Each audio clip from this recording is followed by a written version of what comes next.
اے میرے بھائی، میں جانتا ہوں تم پریشان ہو، تم زندگی کے کٹھن لمحات سے گزر رہے ہو،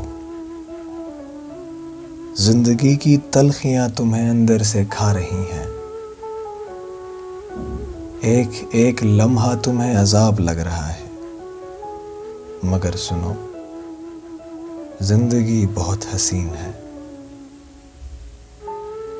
تم اکیلے ان مشکلات میں مبتلا نہیں، دنیا میں ہر تیسرا شخص کسی وجہ سے پریشان ہے،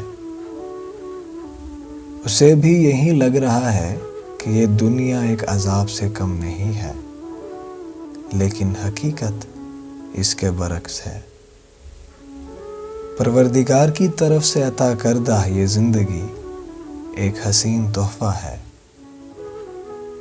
یہ تو ہم ہیں جو اس کی خوبصورتی کو دیکھنے سے قاصر ہیں۔ ذرا اپنے آس پاس نظریں پھیلاؤ، اپنی نظروں سے گزرنے والے ہر لمحے کو دیکھو، ہر لمحے میں کھو جاؤ، ہر ایک لمحے میں تمہاری خوشی پوشیدہ ہے۔ گلی میں کھیلتے بچوں کو دیکھو، ان پاک معصوم فرشتوں کے چہروں پر کھلی مسکراہٹ کو دیکھو، کیا ان کا ہونا تمہارے لیے نعمت سے کم نہیں ہے؟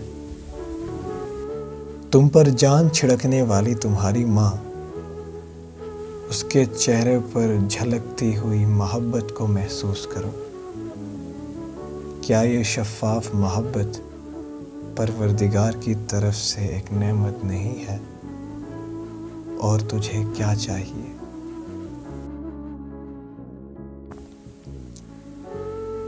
تمہیں خود سے بھی بڑھ کر چاہنے والے بہن بھائیوں کو دیکھو، ان کی آنکھوں میں اپنے لیے محبت کو محسوس کرو، کیا یہ ایک نعمت سے کم نہیں ہے؟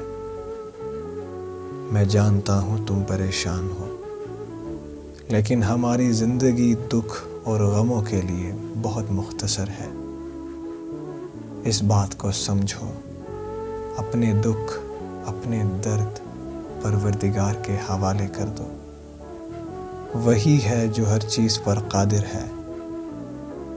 جب کچھ نہ تھا تو خدا تھا، کچھ نہ ہوگا تو خدا ہوگا، وہ حاضر ہے، وہ موجود ہے، ہمارے آس پاس ہے، ہمیں دیکھتا ہے، ہمیں سننے کو تیار بیٹھا ہے۔ یہ ہم ہی ہیں جو اس کی یاد سے غافل بیٹھے ہیں۔ وہ ہر چیز پر قادر ہے، اپنے دکھڑے اسے جا کر سنا دو، وہ سنتا ہے، وہ ہم سب سے بے پناہ محبت کرتا ہے۔ اس کے ہاں ہمارے لیے خوشیاں ہی خوشیاں ہیں، وہ ہمیں خوش دیکھنا چاہتا ہے، اور خوشی اسی کی یاد میں ہے۔ اس کو پکارو، یقیناً وہ سنتا ہے، وہ ہم سب سے بے پناہ محبت کرتا ہے۔ تم کیوں پریشان ہو؟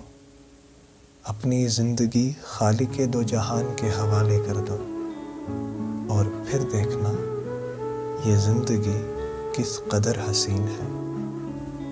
اس کے ہر رنگ میں ایک رمز چھپا ہے، ایک ایک لمحہ ایک تحفہ ہے۔